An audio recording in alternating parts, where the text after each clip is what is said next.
Bem-vindos ao Discussão Aberta, um podcast da Rádio Ciência do Instituto CREAP, onde as histórias do dia se transformam em reflexão. Aqui não há respostas fechadas, nem verdades únicas, apenas espaço para analisar, questionar e compreender o que nos rodeia. Vamos falar sobre casos, ideias e perspectivas que desafiam a forma como olhamos a atualidade. Este é o seu momento para pensar e refletir connosco. No episódio de hoje vamos falar sobre trauma psicológico. O que é, como acontece, que marcas pode deixar em crianças e em adultos, que ferramentas existem para intervir e reparar estas feridas invisíveis. Para esta reflexão contamos então com a presença do nosso formador, o Dr. Randy Ferreira, psicólogo especialista em psicotraumatologia, com experiência no apoio a vítimas em contexto de emergência e catástrofe. O tema ganha uma urgência particular à luz de duas notícias recentes. A primeira, o caso da violência doméstica na Madeira, em que uma criança testemunhou a agressão do pai à mãe. E a segunda, o desastre do elevador da Glória em Lisboa, que vitimou mais de 15 pessoas e foi presenciado por inúmeras testemunhas, incluindo crianças. Ambos os episódios trazem-nos à reflexão como lidamos com o trauma e que apoio é necessário às vítimas. Começo então justamente por esta primeira questão. Dr. Randy, como é que nós podemos definir especificamente o trauma psicológico e em que medida é que se distingue de uma experiência apenas marcante às pessoas? Luís, obrigado pelo convite, obrigado ao CREAP também. Para chegarmos a uma definição de trauma, fará sentido nós darmos um passo atrás antes da vivência de um acontecimento traumático. Isto porque, se pensarmos na maioria das pessoas, a maioria das pessoas tem uma vida relativamente previsível, estável, só que às vezes acontecem coisas que desafiam esta previsibilidade e esta estabilidade. Por exemplo, podem ser problemas no trabalho, podem ser coisas como ficar doente. Nós podemos designar isto de stressores. Contudo, outras vezes acontecem coisas que, pela dimensão ou pelo impacto que têm em termos emocionais ou em termos psicológicos, nós podemos designar de acontecimento potencialmente traumático. Potencialmente significa que umas vezes pode revelar traumático e outras não. Por norma, estamos a falar de situações que envolvem morte, ameaça de morte, ferimentos graves ou violência sexual. E que podem assumir diferentes formatos. Por exemplo, podem ser coisas que nos acontecem a nós, diretamente, podem ser coisas que nós testemunhamos acontecer a outra pessoa, podem ser coisas que nós sabemos que aconteceu a algum familiar ou amigo próximo, sendo que de facto há uma diferença entre um stressor e aquilo que pode ser um acontecimento potencialmente traumático. Muito bem. E é possível que mesmo quando nós temos, por exemplo, algo que aconteça a alguém que nós conhecemos, essa situação também se tornar traumática, apenas por via de nós nos colocarmos no lugar do outro? Aqui o cenário será, por exemplo, nós testemunharmos, por exemplo, um acidente, uma agressão, um assalto, ou também é possível, se falarmos de pessoas que são próximas de nós, familiares ou próximos, de ao tomar conhecimento, ao saber, por exemplo, que o nosso familiar foi agredido, que foi assaltado, que por si só isso constitua um acontecimento potencialmente traumático dentro desta lógica de ser uma situação que envolve a ameaça de morte, ferimentos graves, por exemplo. Claro. Muito bem. E que tipo de patologias estão associadas ao não tratamento desse trauma, portanto, ao não conseguir ultrapassar esse trauma? Antes da parte da psicopatologia, faz sentido, Luís, nós primeiro olharmos para o que são reações de stress ou reações comuns. Isto porquê? Porque é expectável que alguém que vivencia um acidente de automóvel, passe por um desastre natural, esteja num cenário de guerra, é expectável que essa pessoa tenha um conjunto de reações que nós designamos reações normais. Normais para alguém que vivenciou algo deste género. Estamos a falar de coisas como choque, medo, ansiedade, ter, por exemplo, pensamentos ou imagens intrusivas. Se for um acidente de automóvel, pode ser, por exemplo, do carro da frente estar a travar, do metal retorcido do acidente, ter pesadelos. Isto é expectável que possa acontecer a alguém que teve uma vivência potencialmente traumática. Depois, à medida que o tempo vai passando, à medida que vão passando os dias, os meses, muitas vezes até os anos, é que estas reações que são reações de stress normais, se podem, por exemplo, transformar em sintomas. E aí sim, nós podemos estar a falar de psicopatologia ou de desenvolvimento de algum tipo de perturbação. Dentro das perturbações associadas ao trauma, existem várias, mas as mais conhecidas serão 3. Uma é a perturbação aguda de stress, a outra é, e seguramente a mais popular, a perturbação de stress pós-traumático, e uma outra, a perturbação de stress pós-traumático complexa. Em comum, o que é que elas têm? Elas têm, sobretudo, a memória traumática daquilo que aconteceu. Têm um conjunto de sintomas que, dependendo de qual é que é o diagnóstico, variam. Por exemplo, estamos a falar de sintomas que podem ser sintomas intrusivos, pesadelos, flashbacks. Flashback é ter a sensação como que eu estivesse novamente no dia do acidente, no dia do desastre natural, no dia da exposição numa vivência de guerra. De tal modo que aquilo que eu estou a ver, a cheirar, aquilo que estou a ouvir é como o dia em que eu vivi a situação traumática. Depois pode ser um conjunto de sintomas de evitamento, que é eu evitar pensar sobre o que aconteceu, evitar falar sobre o que aconteceu, evitar passar na rua onde fui assaltado ou agredido, é outro conjunto de sintomas. Outro são alterações nas cognições ou no humor, por exemplo, eu achar que eu tive um acidente, mas a culpa foi minha, quando factualmente não há nenhum indicador de que eu tenha sido o culpado desse mesmo acidente. Ou eu achar que não tenho valor, que sou má pessoa, que aquilo que eu fiz não devia ter feito, ou seja, uma dimensão mais cognitiva ou de alteração do humor. E por fim, outro conjunto de sintomas chamados sintomas de reatividade aumentada. Por exemplo, ficar com uma resposta de sobressalto exagerada. Por exemplo, ouvir um barulho na rua e ficar, a maior parte das pessoas irá se assustar, é certo. Mas aqui estamos a falar de um grau, vou-lhe chamar um grau de susto, acima daquilo que é esperado.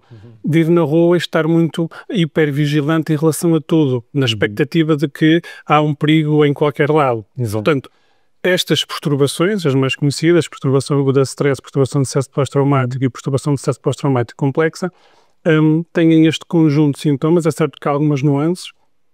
Para além disso, também diferencia o tempo. Por exemplo, na perturbação aguda de stress, nós estamos a falar de algo urgente, 3 dias a um mês.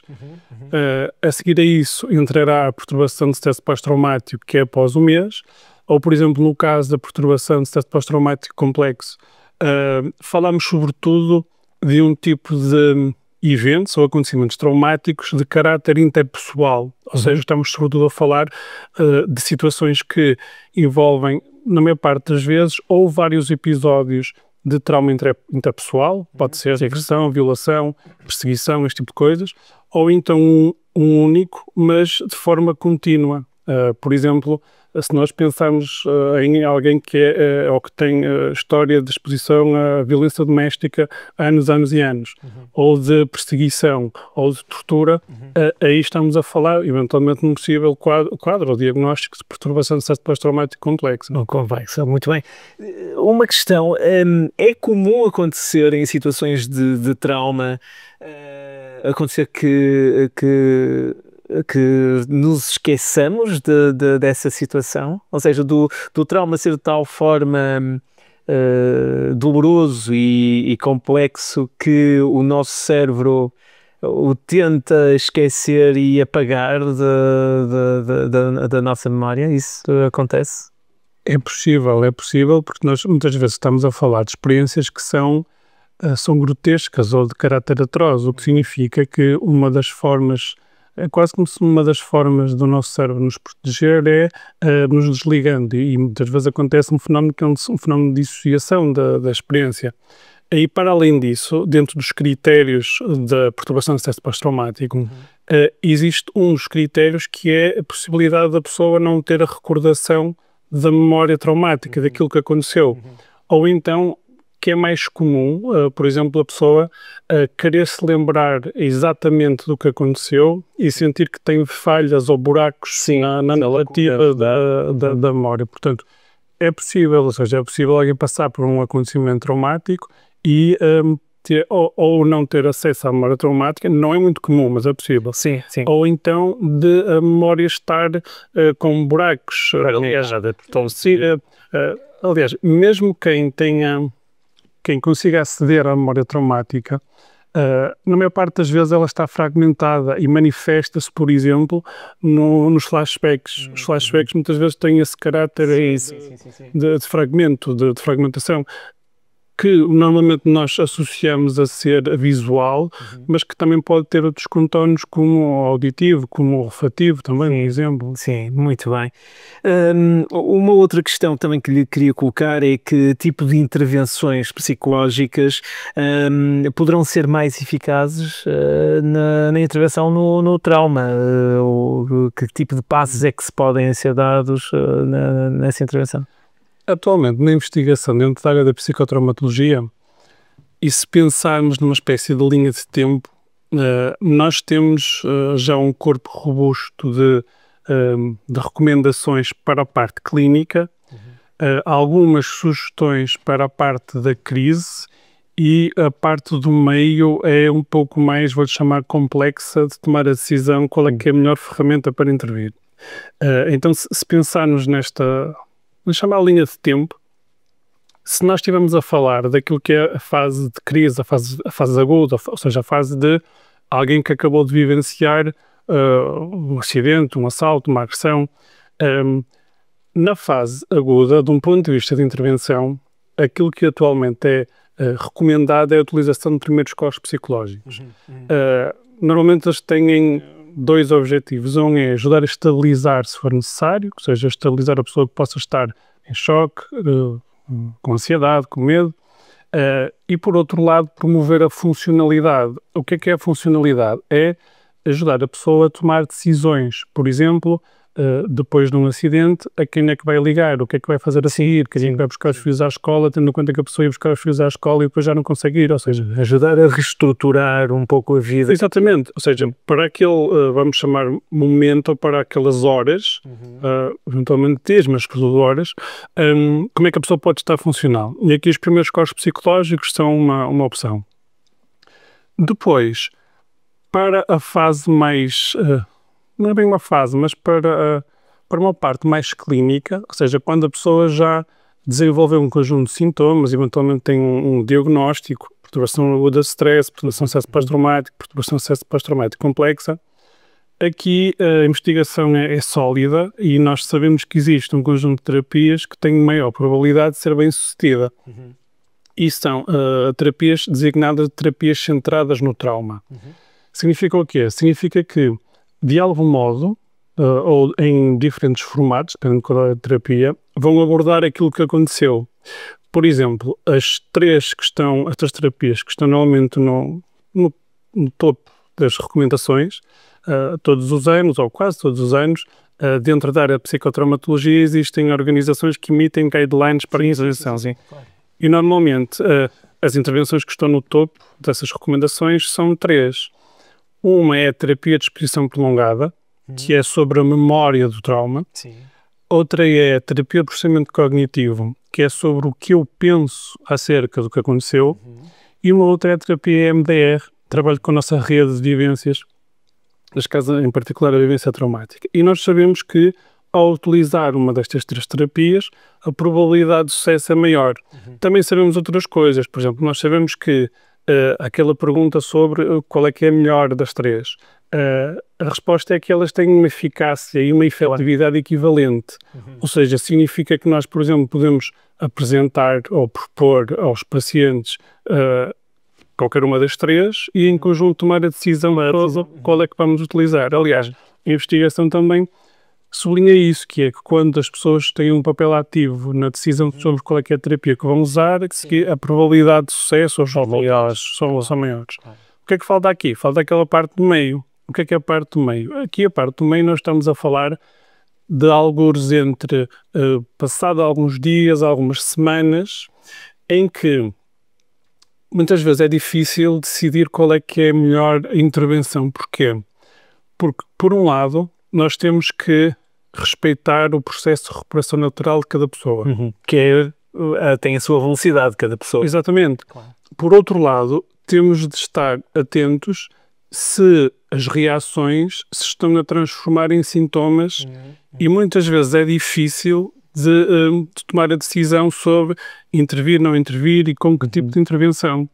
Porquê? Porque, por vezes, não faz sentido ir buscar uma terapia clínica quando, por exemplo, as reações ainda estão num plano de reações. Por outro lado, passado algumas semanas, não faz sentido ir buscar primeiros socorros psicológicos porque eles são utilizados na fase da crise.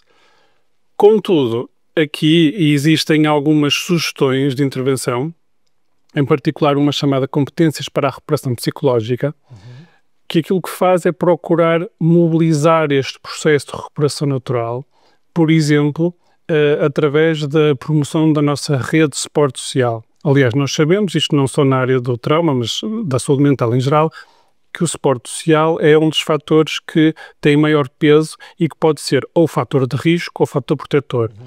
É fator protetor quando nós, olhando para o suporte social, de uma forma simples, são as pessoas que estão à nossa volta e com as quais nós podemos contar. Redes, não é?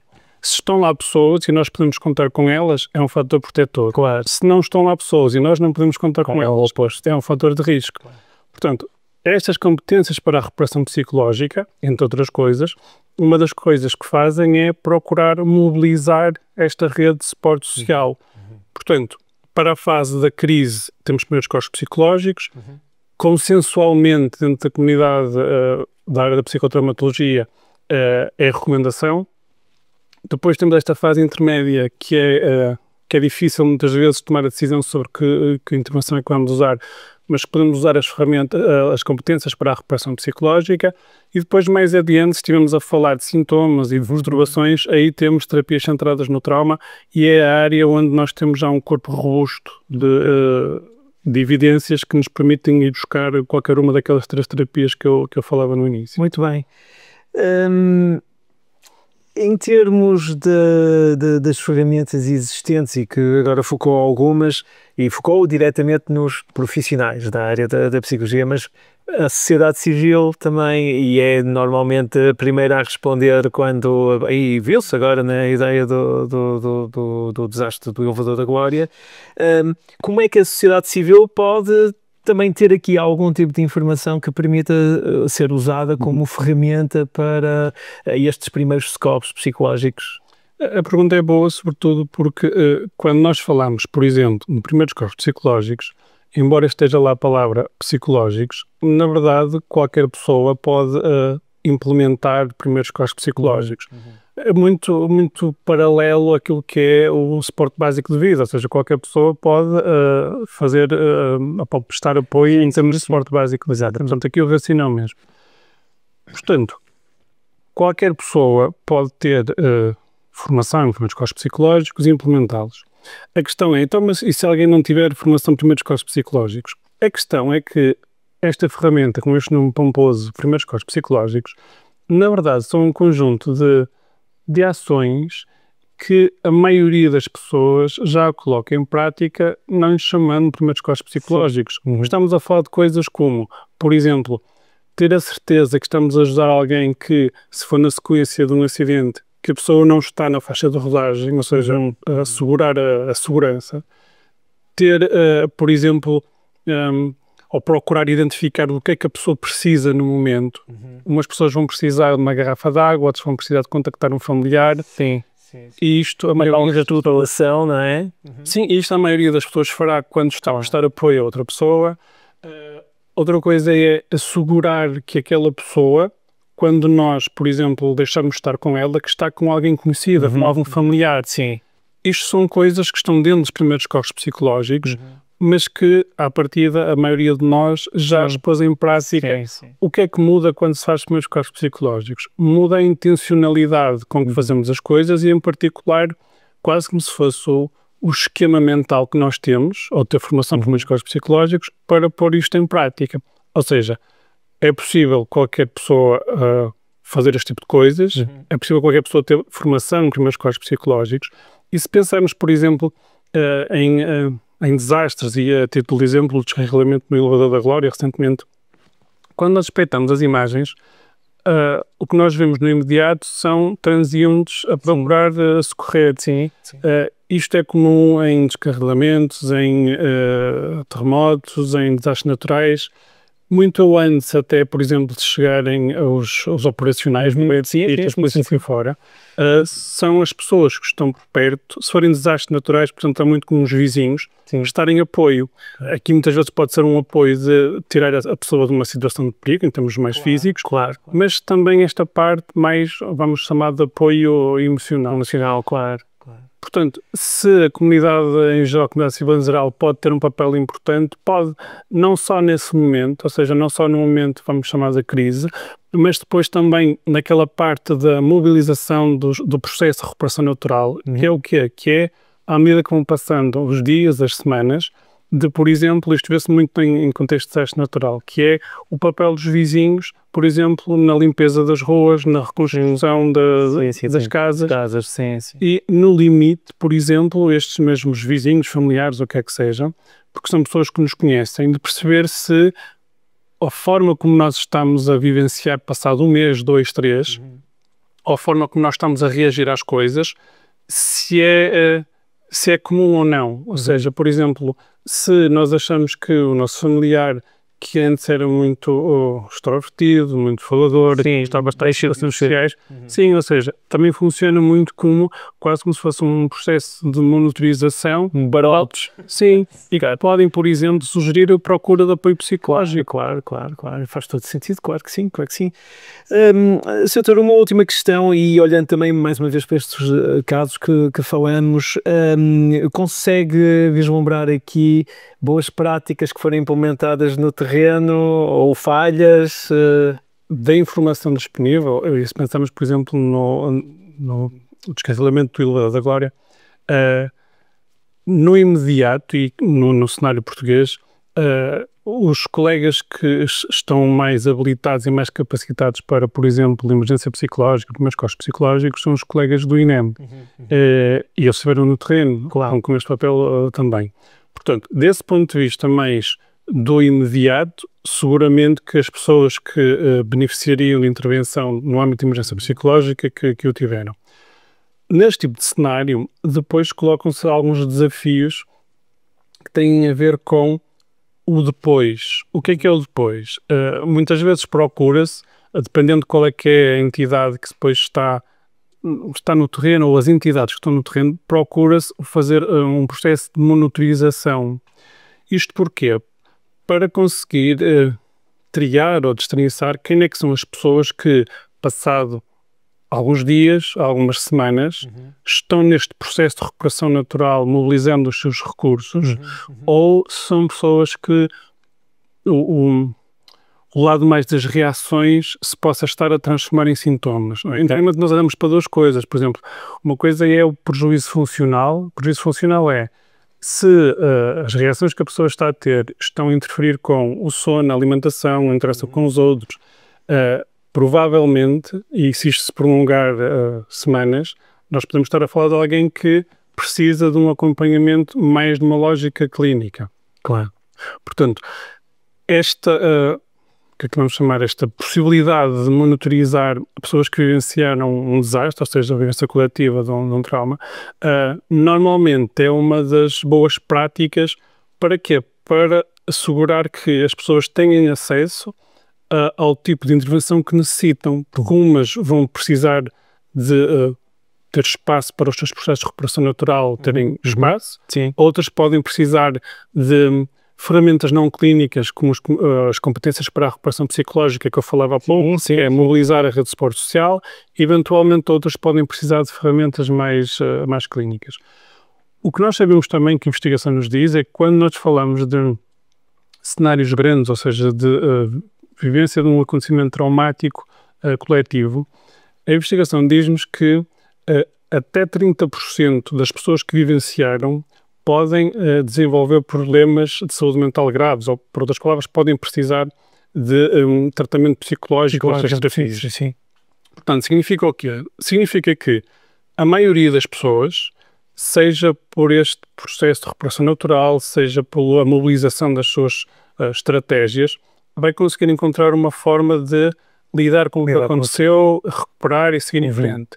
Contudo, estes até 30% são as pessoas que vão precisar de apoio de um ponto de vista mais terapêutico. Claro. E é muito importante que exista e que esteja lá.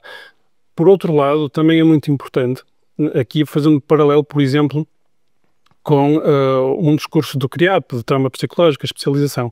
É muito importante que os colegas da área de saúde mental, que estejam capacitados para usar este tipo de intervenções. Claro. Terapia de exposição prolongada, terapia de processamento cognitivo, terapia MBE. Sim. Isto porquê? Porque a intervenção na área da psicotraumatologia tem alguns contornos diferentes, por exemplo, comparado com outro tipo de áreas.